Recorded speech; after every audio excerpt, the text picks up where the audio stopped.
নিপা ভাইরাসের সংক্রমণে ভারত থেকে বন্ধ হতে পারে টি-20 বিশ্বকাপ। ক্রিকেট বিশ্বে মোড়লগিরি করলেও নিপা ভাইরাসের কাছে বিনয়ী হতে বাধ্য হচ্ছে দুষ্ট প্রতিবেশীরা। ব্যাটাগিরি বাংলাদেশের সাথে করলেও প্রকৃতির সাথে আদতেও কি পেরে উঠবে ভারত? প্রকৃতি ছেড়ে দেয় না অন্যায়, প্রকৃতি অপ্রতিরোধ্য ও প্রতিবাদী।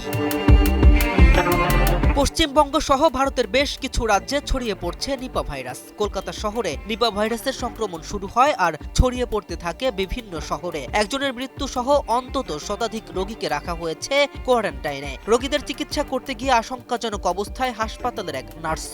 গবেষকদের তথ্য মতে ভাইরাসটি ছড়িয়ে পড়েছে কয়েকশো মানুষের মধ্যে, আর এটির কোনো ভ্যাকসিন নেই প্রতিশোধক কিংবা প্রতিরোধক। তাই প্রকৃতির সামনে বরং বেজায় অসহায় মুখ নিয়েই তাকিয়ে থাকতে হচ্ছে ভারতীয়দের। Next level, well done, side by side, fridge.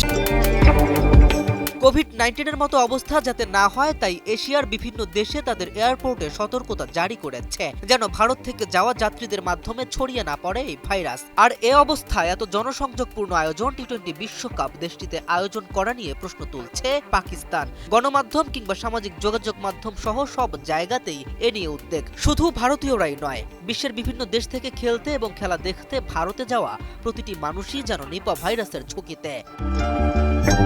এমত অবস্থায় আইসিসি কি ভারতেই বিশ্বকাপ আয়োজন বহাল রাখবে নাকি ভেন্যু সরিয়ে শ্রীলঙ্কায় নিয়ে যাবে, সে নিয়ে কোনো স্পষ্ট বার্তা এখনো আসেনি। পাকিস্তান ব্যতীত অন্য দলগুলো চোখে পড়ার মতো কোনো উদ্বেগ এখন পর্যন্ত প্রকাশ করেনি। তবে যদি করোনার মতো মহামারীতে রূপ নেয় নিপা ভাইরাস, তাতে কঠিন হয়ে উঠবে বিশ্বকাপ সহ যে কোনো কিছুই। আইসিসি অঘোষিতভাবে ইন্ডিয়ান ক্রিকেট কাউন্সিলের দায়িত্ব পালন করছে। বিগত সময় জুড়ে আইসিসি ঠিক তাই করে যা ভারত চায়, কিন্তু প্রকৃতি তো আর ভারতের কথা শুনে চলে না, চলবেও না।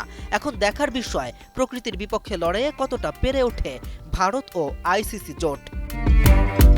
কে এম রাফিন, নিউজ 24।